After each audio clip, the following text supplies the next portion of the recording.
नमस्कार. मराठीमध्ये एक वाक्यप्रचार किंवा म्हण आहे, ती म्हणजे हरदासाची कथा मूळ पदावर येते. माझ्या लहानपणापासून माझ्या आजीच्या तोंडून अनेकानेक वेळेला मी ही म्हण किंवा वाक्यप्रचार ऐकलेला आहे. आणि जेव्हा केव्हा एखादा माणूस आपला हेका सोडत नाही, परत परत त्याच गोष्टीवरती अडून राहतो किंवा परत परत तिथेच येतो, तेव्हा हरदासाची कथा मूळ पदावर आली असं आपण म्हणतो. माझी आजी अशा अनेक वेळेला हा वाक्यप्रचार वापरत असे. पण इसवी सन 2010 साली एका हरदासाची कथा मला मोठ्या प्रयत्नाने मूळ पदावर आणावी लागली, कारण तो हरदास काही निर्णय घेऊन मोकळा झालेला होता आणि त्याला समजवणं किंवा त्या निर्णयापासून परावृत्त करणं भल्या भल्यानं जमलेलं नव्हतं. आमच्या गावामध्ये डॉक्टर प्रकाश लोखंडे नावाचे एक नामांकित सदाचरणी सच्छील असे डॉक्टर आहेत. आणि वयाच्या 32व्या वर्षापासून आमच्या गावामध्ये त्यांनी डॉक्टरकीची प्रॅक्टिस सुरू केली. कर्मधर्म संयोगाने या प्रकाश लोखंड्यांचे वडीलही डॉक्टर होते आणि या वडील असणाऱ्या डॉक्टरांनी गावामध्ये एक भलं मोठं हॉस्पिटल उभारलेलं होतं. आणि मग एका पिढीकडून दुसऱ्या पिढीकडे जसा वारसा हक्क नेहमी जातो, तसाच हा डॉक्टरकीचा वारसा हक्क मोठ्या लोखंड्यांकडून या प्रकाश लोखंड्यांकडे आला. प्रकाश लोखंडे मगाशी सांगितल्याप्रमाणे अतिशय सच्छील, तितकेच विद्वान, तितकेच कसबी आणि लोकांच्यावर आपल्या व्यक्तिमत्वाने एक वेगळा प्रभाव सातत्याने पाडणारे होते. पैसा आणि घड्याळ या दोन्ही गोष्टीकडे न बघता आपली प्रॅक्टिस करण्यामध्ये या प्रकाश लोखंडांचा फार मोठा हातखंडा आहे. त्यांच्या हाताला यश आहे. मोठे मोठे रोगी यांच्याकडून ट्रीटमेंट घेऊन खडखडीत बरे होऊन आपल्या घरी गेलेले आहेत. आणि असं हे लोखंड्यांचं आमच्या गावातलं हॉस्पिटल म्हणजे अनेक जणांचा पक्का आधार किंवा एक विश्वासाचं मूर्तिमंत प्रतीक होतं. 1986-87 सालापासून या डॉक्टर प्रकाश लोखंड्यांशी माझा परिचय आहे.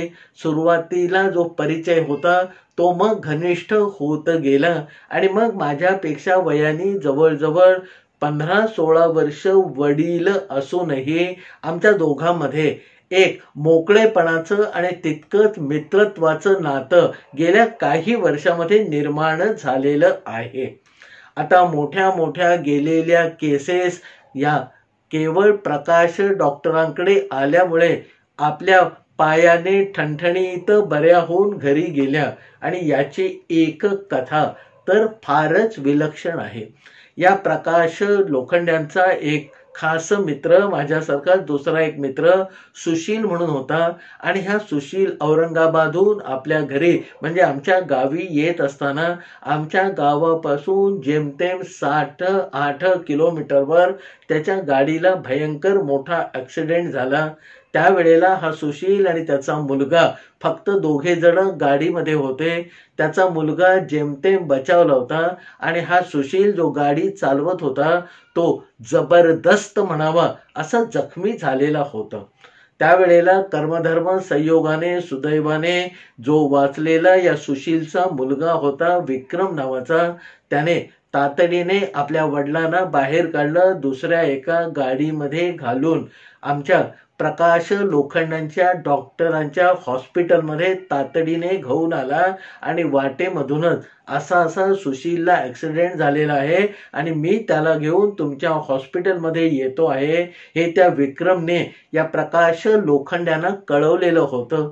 लोखंडे डॉक्टर त्यावेळेला 3ऱ्या मजल्यावर असलेल्या आपल्या घरामध्ये होते. ते तातडीने खाली उतरून आले आणि तोपर्यंत हा विक्रम आपल्या जखमी वडिलांना घेऊन त्यांच्या हॉस्पिटलच्या दारामध्ये पोहोचलेला होता. आता अतिशय वाईट अशा परिस्थितीमध्ये सुशीलचं ते शरीर स्ट्रेचरवर घालून या डॉक्टर लोखंड्यांच्या हॉस्पिटलच्या दरवाजामध्ये होतं. डॉक्टर लोखंडे सुद्धा या सुशीलची ती अवस्था बघून थोडेसे चरकले होते. आतापर्यंत आपण इतका जखमी माणूस पाहिलेलाच नाही असं कुठेतरी या लोखंडे डॉक्टरांना जाणवत होतं. आणि मग तोपर्यंत आजूबाजूला जी गर्दी जमा झाली होती त्याच्यामध्ये या जखमी सुशीलचे वडील सुद्धा होते. त्या सुशीलच्या वडिलांकडे थोडंसं पाहून त्यांच्या जवळ जाऊन मग या डॉक्टर लोखंड्यांनी सुशीलच्या वडिलांना सांगितलं की बाबा, हा जखमी माणूस फार भयंकर अवस्थेमध्ये आहे आणि तुम्हाला जर मुंबईला याला हलवायचं असेल तर माझी काही ना नाही, केवळ माझ्या हॉस्पिटलपर्यंत तुम्ही आला आहात म्हणून मीच याचे उपचार करणार असं काही नाही.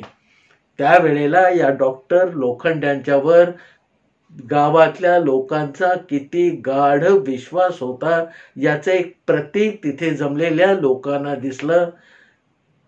सुशीलचे वडील डॉक्टर लोखंड्यांना म्हणाले की बाबा, मला खात्री आहे की तू पूर्ण प्रयत्न करशील आणि माझ्या मुलाचं याच्या पुढे जे काही व्हायचं ते तुझ्याच हॉस्पिटलमध्ये होऊन दे. मुंबई गाठायची माझी इच्छा किंवा मला गरज वाटत नाही. पुढे तातडीने मग या जखमी सुशीलला डॉक्टरांनी आपल्या हॉस्पिटलमध्ये वर नेलं. पुढचा महिनाभर त्यांच्यावर कसोशीने सगळ्या आपल्या विद्येचा कस लावून डॉक्टर लोखंडे उपचार करत होते. देवाने या उपचारांना साथ दिली आणि 40-42 दिवसामध्ये अतिशय गेलेली केस असलेला सुशील आपल्या पायाने चालत घरी गेला. असे हे नामवंत, प्रज्ञावंत, समाजाला धरून राहणारे, लोकांची काळजी करणारे प्रशांत प्रकाश डॉक्टर हे आमच्या गावाचं तसं एक भूषणच होतं. अचानक 2010 साली ऑक्टोबर महिन्यामध्ये माझ्या कानावर एक उडत उडत बातमी आली की प्रकाश लोखंडे डॉक्टर आता आपली प्रॅक्टिस बंद करतायत. ज्याने ही बातमी त्यांना कळली आणि माझ्यापर्यंत आणून पोचवली त्या 7-8 लोकांना मुळात फार मोठा धक्का बसलेला होता. कारण डॉक्टरांनी अचानक अशी प्रॅक्टिस बंद करावी, 31 डिसेंबर नंतर मी काही काम करणार नाही असं जवळच्या लोकांना सांगायला सुरुवात करणं आमच्या गावाच्या दृष्टीने खूप धक्कादायक होतं.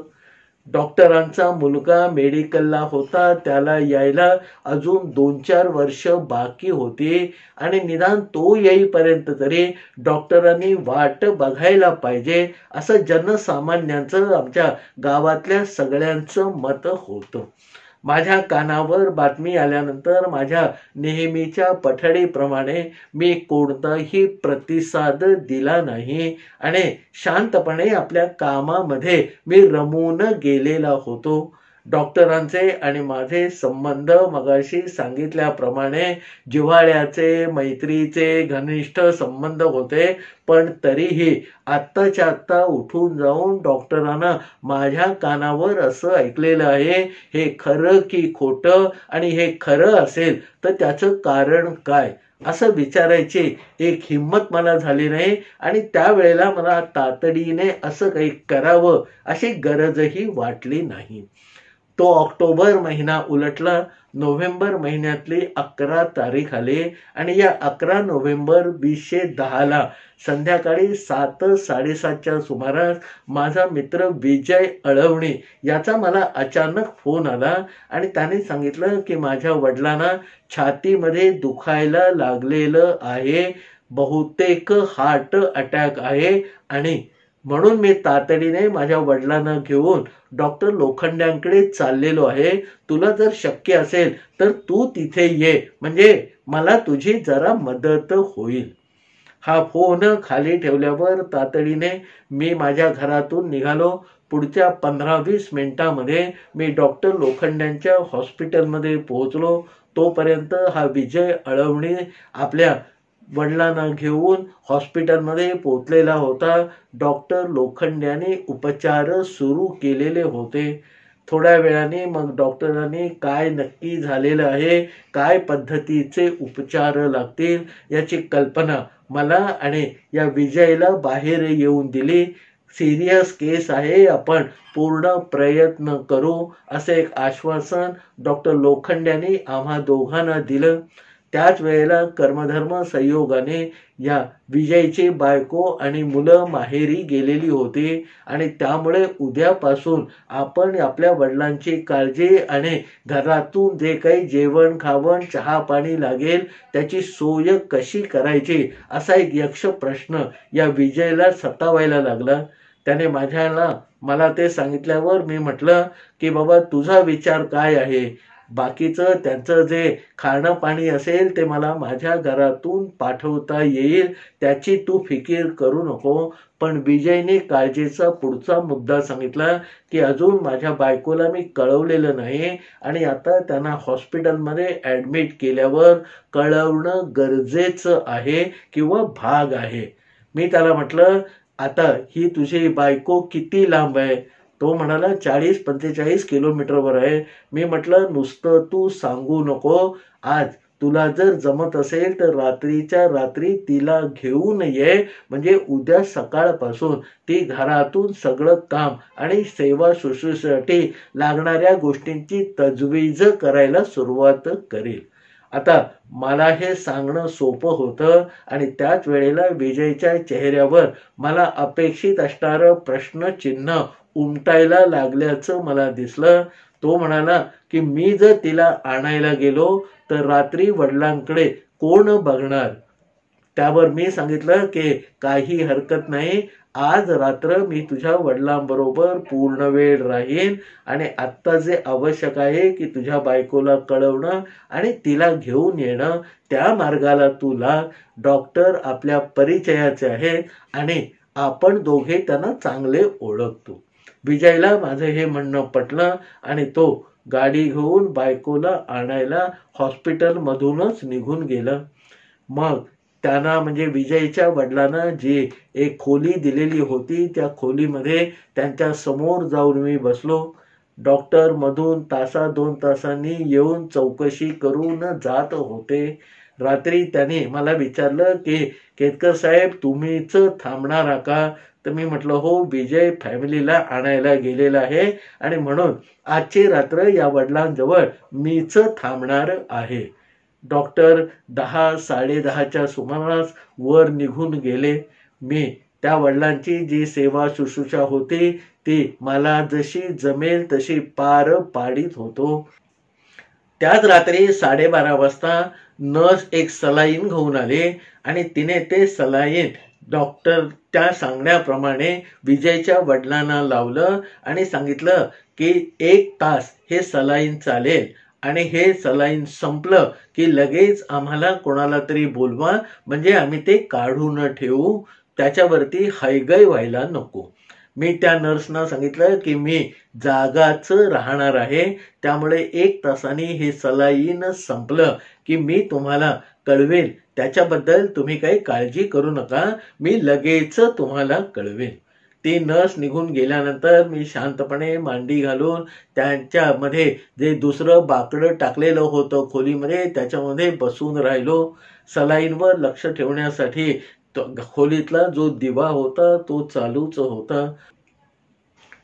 रात्री 1 वाजण्याच्या सुमारास काहीतरी इमर्जन्सी आली म्हणून डॉक्टर आपल्या 3ऱ्या मजल्यावरच्या घरातून जिना उतरून खाली आले आणि त्याने जो माणूस अतिशय अत्यवस्थ झाला होता त्याच्याकडे लक्ष दिलं, त्याला पुढचे उपचार केले आणि मग 15-20 मिनिटांनी परत जिन्याच्या पायऱ्या चढून ते आपल्या निवासस्थानाकडे म्हणजे 3ऱ्या मजल्यावर असणाऱ्या घराकडे जायला लागले. सहज त्यांनी बघितलं की ज्या खोलीमध्ये विजय अडवणीच्या वडिलांना दाखल केलेलं होतं त्या खोलीतला दिवा चालू होता. आता इतक्या रात्री म्हणजे 1 वाजून गेल्यानंतर हा दिवा का चालू आहे या एका शंकेने डॉक्टरांची पावलं या खोलीकडे वळली. खोलीमध्ये दरवाजात येऊन त्यांनी बघितलं तर मी त्या खोलीमध्ये विजयच्या वडिलांच्या समोर बसलेला होतो. डॉक्टर आतमध्ये आले, 2-4 मिनिटं बोलले आणि मग मला म्हणाले की केतकर साहेब, मला कॉफी प्यायचा मूड आहे, तुम्ही पण येता का वर कॉफी प्यायला? मी त्यांना म्हटलं की बाबा आता हे 15-20 मिनिटांमध्ये लावलेलं सलाईन संपेल, तोपर्यंतही मला इथून हलता येणार नाहीये. डॉक्टर म्हणाले तुम्ही त्याची काळजी करू नका, मी एका नर्सला इथे बसवतो आणि आपण कॉफी पिऊन येऊ. त्यांनी जो प्रस्ताव दिला त्याला मी हो म्हटलं. डॉक्टरांनी दुसऱ्या एका नर्सला बोलावून माझ्या जागी बसवलं, तिला त्या सलाईनवर लक्ष ठेवायला सांगितलं आणि मग मी आणि डॉक्टर हळूहळू दिन्याच्या पायऱ्या चढत त्यांच्या घरामध्ये म्हणजे 3ऱ्या मजल्यावर दाखल झालो. डॉक्टरांच्या घरामध्ये बाकीची मंडळी शांत झोपलेली होती. डॉक्टरांनी कॉफी बनवली, कॉफीचे कप आमच्या दोघांच्या समोर आले आणि मग इकडच्या तिकडच्या थोड्या गप्पा झाल्यानंतर त्यांनी सहजपणे मला सांगितलं की केतकर साहेब, 31 डिसेंबर पासून मी प्रॅक्टिस बंद करतो आहे. आता ही बातमी 2 महिन्यापूर्वीच माझ्या कानावर आलेली होती, म्हणून मी त्याला मानेने दर्शवलं की बाबा ही बाब मला माहीत आहे. आता डॉक्टरांनी परत एकदा सांगितलं की या 31 डिसेंबर नंतर मी या हॉस्पिटलमध्ये काही काम करणार नाहीये.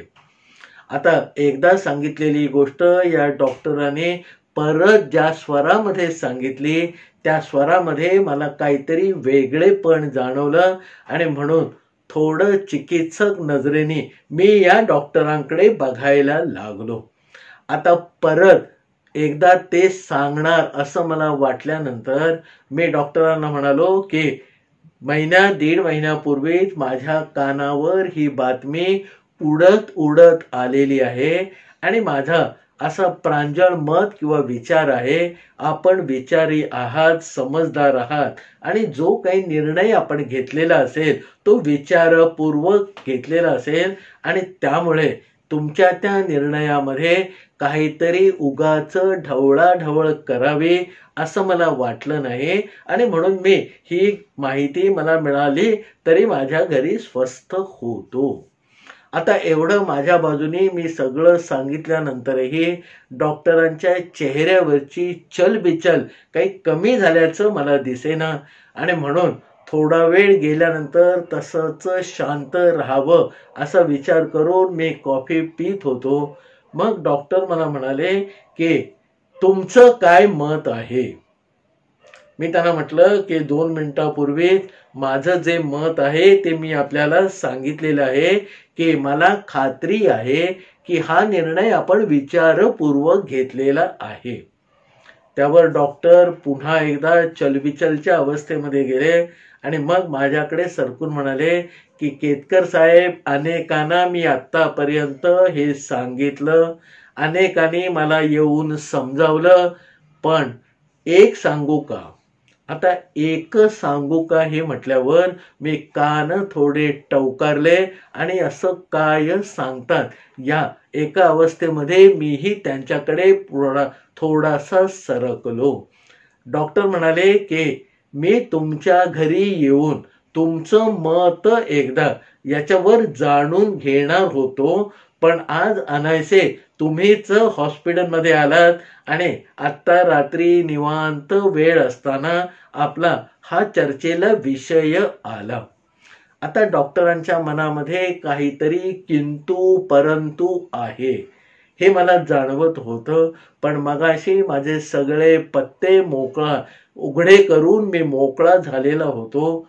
तरी पण डॉक्टरांनी जेव्हा तो विषय परत अजेंड्यावर ऐरणीवर घेतला आणि मला स्पष्टपणे सांगितलं की मी तुमच्या घरी येऊन तुमचं मत एकदा जाणून घेणार होतो, तेव्हा आपण आता याच्यावरती काहीतरी बोललं पाहिजे, आपल्या मनात जे आहे ते स्पष्टपणे सांगितलं पाहिजे असं मला वाटायला लागलं. आणि मग मी डॉक्टरांना विचारलं की ठीक आहे, आपण ही प्रॅक्टिस बंद करता आहात याबद्दल माझं काही म्हणणं नाही, पण आज जवळजवळ दिवसाचे 12-15 काही वेळेला 20-20 तास आपण या सगळ्या रुग्णसेवेच्या व्यापामध्ये गुंतून गेलेले असता आणि तुमच्यापेक्षा लोकांना आज तुमच्या या ज्ञानाची, कौशल्याची, हॉस्पिटलची गरज आहे. तरीही तुम्ही प्रॅक्टिस बंद केल्यानंतर या 20-22 तासाचं तुम्ही काय करणार आहात एवढंच फक्त मला जाणून घ्यायला आवडेल. आता माझं एवढं बोलणं झाल्यावर डॉक्टरांनी असं वाटून घेतलं स्वतःला की मी त्यांच्या या गोष्टीला पूर्ण समर्थन देतोय. डॉक्टर खुशीमध्ये आले आणि मग त्यांनी गेल्या 10-12 वर्षातला इतिहास सगळा टप्प्याटप्प्याने, तुकड्या तुकड्यांनी मला सांगितलं की म्हणे मेडिकल हे माझं प्रोफेशन आहे, त्याच्यामध्ये पुष्कळसा मी गुंतून पडलेलं आहे. पण त्याचबरोबर तुम्हाला केतकर साहेब माहीत आहे की मला बाकीच्या अनेक गोष्टीमध्ये रस आहे. मला गाणं गायला आवडतं, मला कार्यक्रमांना जायला आवडतं आणि आपल्या गावापासून 40 किलोमीटर अंतरावर 20-22 वर्षापूर्वी घेतलेल्या जमिनीमध्ये आता माझं मी एक फार्म हाऊस बांधलेलं आहे आणि त्या फार्म हाऊसची हळूहळू अशीच प्रगती करत न्यावी असं माझं एक स्वप्न आहे आणि मी तिकडे सगळा वेळ द्यायचा विचार करतोय. त्याच्यावर डॉक्टरांना म्हटलं की इथे तुमची उपयुक्तता जास्त आहे आणि आज तुमचं वय काही 80-90 नाहीये की जेव्हा तुम्ही वानप्रस्थाश्रम स्वीकारावा. या शहराला तुमची गरज आहे आणि म्हणून मला असं वाटतं की तुम्ही ते जरी सगळं डेव्हलप करत असलात तरी त्याच्यासाठी आज या कालखंडामध्ये तुम्ही जेवढे बिझी आहात, तेवढे तास काम करता, तेवढ्या तासाचं काम तिकडे काही नाहीये. ते सगळं करू नये, तुमच्याकडे पुष्कळसा वेळ मोकळाच राहणार आहे. डॉक्टर लोखंड्यांना त्यांच्याच घरी बसून त्यांना हे सगळं सांगताना माझ्या मनामध्ये काहीतरी वेगळं चक्र सुरू होतं आणि त्या चक्राची गती हळूहळू वाढवत न्यायचा माझा विचार होता. डॉक्टरांनी ते मान्य केलं की जरी माझं फार्म हाऊस असलं, मला गाण्याची आवड असली तरी मेडिकल प्रोफेशनमध्ये मी जेवढा बिझी आहे तेवढा वेळ काही या 2 किंवा 3 गोष्टींना लागणार नाही. माझ्याकडे काही वेळ, फावला वेळ असा उरणारच आहे. मग इतका सरळपणे पराभव मान्य करूनही डॉक्टरांच्या मनामध्ये कुठेतरी किलमिश किंवा खुटखुट होती. मग त्यांनी सांगितलं की जेव्हा मी माझ्या फार्म हाऊसवर म्हणजे जमीन घेऊन जिथे मी डेव्हलप करतोय तिथे अनेक आदिवासी बांधव आहेत, समाजाच्या निम्न स्तरातले लोक आहेत आणि त्यांना वैद्यकीय सेवेची खूप गरज आहे. आता जेव्हा केव्हा मी जातो तेव्हा तिथे कामासाठी जी माणसं येतात त्यांना कोण खोकत असला, कोण शिंकत असला, कोणाला ताप आला असला तर मी कधी औषधं लिहून देतो, कधी कधी बरोबर नेलेली औषधं त्यांना विनामूल्य देत असतो आणि त्यांना बरं करत असतो. आणि तिथे माझा वेळ काढायचा म्हटला तर हेच काम मला फार मोठ्या प्रमाणामध्ये करता येईल. आता डॉक्टरांनी आपल्या म्हणण्याला जी आणखीन एक कुबडी जोडलेली होती त्या कुबडीवर प्रकाश टाकणं आणि ती कुबडी सुद्धा किती कमकुवत आहे हे डॉक्टरांना सांगणं, समजावणं माझ्या पुढचं इप्सित कार्य झालं. डॉक्टरांना मग मी शांतपणे सांगितलं की आपल्या गावाजवळ डोंबिवली नावाचं एक गाव आहे आणि त्या गावामध्ये तुमच्यासारखेच समाजाची सेवा करू इच्छिणारे, समाजाबद्दल ममत्व असणारे आणि आपल्या ज्ञानाचा, आपल्या कौशल्याचा फायदा विनामूल्य काही लोकांना देण्याच्या ईर्षेने भरलेले 4 डॉक्टर होते. Doctor Karkhanis, doctor Durve, doctor Patil आणि डॉक्टर कुलकर्णी. आता या डोंबिवलीतल्या चारही डॉक्टरांना माझ्या समोर बसलेले हे लोखंडे डॉक्टर ओळखत होते. ते त्यांच्या क्षेत्रामधले होते. एकमेकांना मदत त्यांनी अनेक वेळेला केलेली होती आणि त्यामुळे या 4 डॉक्टरांबद्दल आता मी काय नवीन सांगतोय अशी एक उत्सुकता मला या प्रकाश लोखंडे डॉक्टरांच्या चेहऱ्यावर दिसायला लागली. मग मी त्यांना सांगितलं की असं भारलेलं मन घेऊन गेली अनेक वर्षापासून हे 4ही डॉक्टर शनिवारी संध्याकाळी आपली जीप घेऊन त्याच्यामध्ये आवश्यक ती औषधं घेऊन माथेरानच्या जवळ हाशाची पट्टी नावाचं एक गाव किंवा खेडेगाव ठार खेड आहे, त्या खेड्यामध्ये वर्षानुवर्ष जात होते. जवळजवळ 2004 किंवा 5 पासून त्यांनी हा उपक्रम अंगीकारलेला होता. तिथे ते स्वतः जायचे. त्या अनेक टेकड्यामधल्या एका टेकडीवर जे एक मोडकी झोपडी होती, त्या झोपडीमध्ये हे 4ही डॉक्टर आपला तात्पुरता दवाखाना थाटायचे आणि मग हळूहळू जमा होणाऱ्या आजूबाजूच्या गरीब आदिवासी लोकांना त्यांना तपासून आपल्याकडचीच औषधं देत असत. काही वेळेला त्या औषधांच्या बरोबर लागणारी टॉनिक सुद्धा हे डॉक्टर स्वतःच देत असत आणि आपण समाजाचं काहीतरी देणं लागतो आणि ते देणं आपण थोडंसं फेडलेलं आहे या समाधानामध्ये हे 4ही डॉक्टर डोंबिवलीला परत येत असत. आणि डॉक्टर आपल्याला माहीत आहे की 2008 साली डोंबिवली पासून अर्धा ठाणे जिल्हा मुसळधार पडणाऱ्या पावसामुळे 3 दिवस पाण्याच्या खाली होता आणि नेमकं हा पाऊस सुरू व्हायच्या थोडस आधी डोंबिवलीतले हे 4 डॉक्टर नेहमीप्रमाणे जीपमध्ये औषधं घेऊन त्या हाशाच्या पट्टीला गेलेले होते. त्यांनी त्या झोपडीमध्ये दवाखाना थाटला होता आणि त्याच वेळेला संध्याकाळी 5-5:30च्या सुमारास संबंध ठाणे जिल्ह्यामध्ये जो पावसाचा धुमाकूळ सुरू झाला त्याची सुरुवात झाली. पाऊस इतका पडत होता की आजूबाजूच्या पडलेल्या 5-10 वाड्यामध्ये म्हणजे जवळजवळ 60-70 घरांमधला एकही आदिवासी किंवा त्या क्षेत्रात राहणारा रहिवासी स्वतःवर उपचार करून घ्यायला डॉक्टरांच्या या सेवाभावी दवाखान्यामध्ये आला नाही. डॉक्टर आपल्या निश्चयाप्रमाणे सतीचं वाण घेतल्याप्रमाणे बसून होते.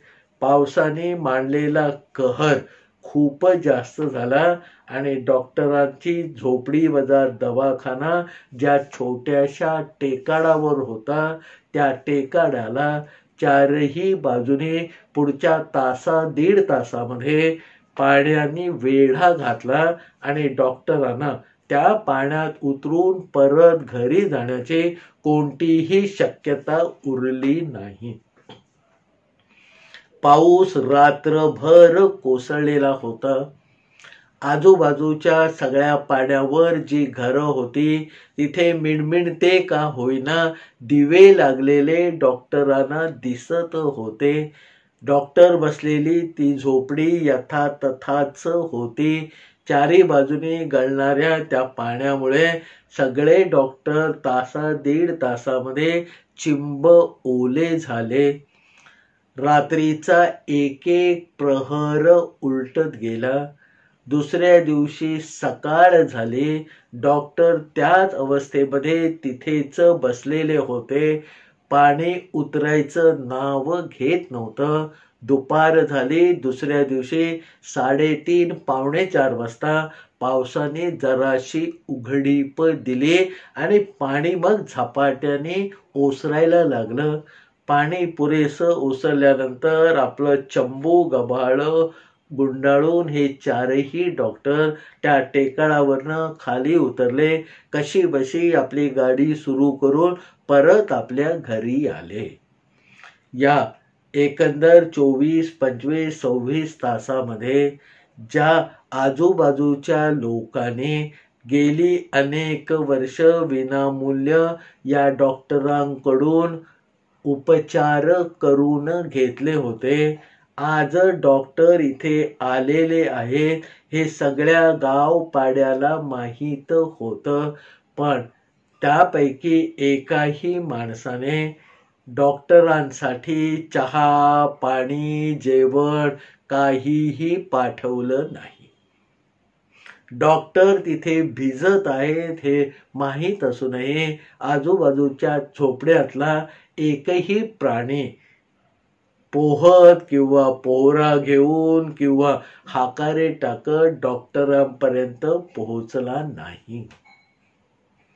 जेव्हा तुम्ही विनामूल्य किंवा स्वतःच्याच प्रेरणेने दुसऱ्यासाठी भलं करायचा प्रामाणिक प्रयत्न करता, त्याला काही वेळेला इतकं तगडं उत्तर मिळतं. माझी ही सगळी सत्यकथा डॉक्टर प्रकाश लोखंड्यांपुढे धडा मी मांडली. आणि मग डॉक्टरांना मी सांगितलं की हे बघा, जोपर्यंत तुमचं स्वस्थान मजबूत आहे, म्हणजे या 3 मजली हॉस्पिटलमध्ये कार्यरत राहून तुम्ही लोकांची सेवा करताय, आपली प्रॅक्टिस करताय, त्याच्यामधून पैसे कमावताय, तोपर्यंतच बाहेरच्या जगामध्ये तुमची किंमत आहे. जर कधी हे सगळं बंद करून तुम्ही रुग्णसेवा आणि विनामूल्य करायला सुरुवात केली, तर तुमची आज असलेली किंमत कदाचित झपाट्याने खाली उतरेल. आणि मग हे सगळं बंद केलेलं हॉस्पिटल 5-10 वर्षांनी पुन्हा सुरू करावं असं तुमच्या मनामध्ये कधी आलं, तर त्यावेळेला हे हॉस्पिटल परत सुरू करण्याचे सगळे दरवाजे तुमच्यासाठी बंद झालेले असतील. मी हे सगळं सांगत असताना डॉक्टर खूप विचारात पडल्याचं मला जाणवलं. आपण टाकलेला डाव यशस्वी होतोय असं कुठेतरी मला मनातल्या मनात वाटायला लागलं. तोपर्यंत हा सगळा आमचा जामानिमा चर्चा चर्विचरण होईपर्यंत घड्याळामध्ये सकाळचे 2:45 वाजले होते. 2:45 वाजता डॉक्टर माझ्या समोर बसलेल्या खुर्चीमधनं ताडकन उठले, माझ्या समोर आले. त्यांनी दोन्ही हात माझ्या खांद्यावर ठेवले आणि म्हणाले, केतकर साहेब, मी निर्णय बदलला. मला कुठेतरी हायसं झालं. आता नक्की निर्णय बदलला हे डॉक्टरांनी जेव्हा मला सांगितलं, तेव्हा मला आतूनही कुठेतरी भरून आलं. डॉक्टर विचारी होते, डॉक्टर चौकस होते आणि म्हणून त्यांना मगाचपासून मी जे काही कथा पुराण लावलं होतं, त्यातली नेमकी बोच किंवा नेमका संदेश पोहोचला होता. कुठेतरी ते खडबडून जागे झाले होते आणि मग उठून माझ्या खांद्यावर आपले दोन्ही हात ठेवून मला सांगते झाले होते, केतकर साहेब, मी निर्णय बदलला. सुरुवातीला मी जे आपल्याला सांगितलं की 2010 साली एका हरदासाची कथा मी माझ्या प्रयत्नाने मूळ पदावर आणली होती, ती अशी. सत्य हे नेहमीच कल्पनेपेक्षा अद्भुत असतं आणि काही वेळेला हरदासाची कथा मूळ पदावर आणण्यासाठी सुद्धा या अद्भुतपणा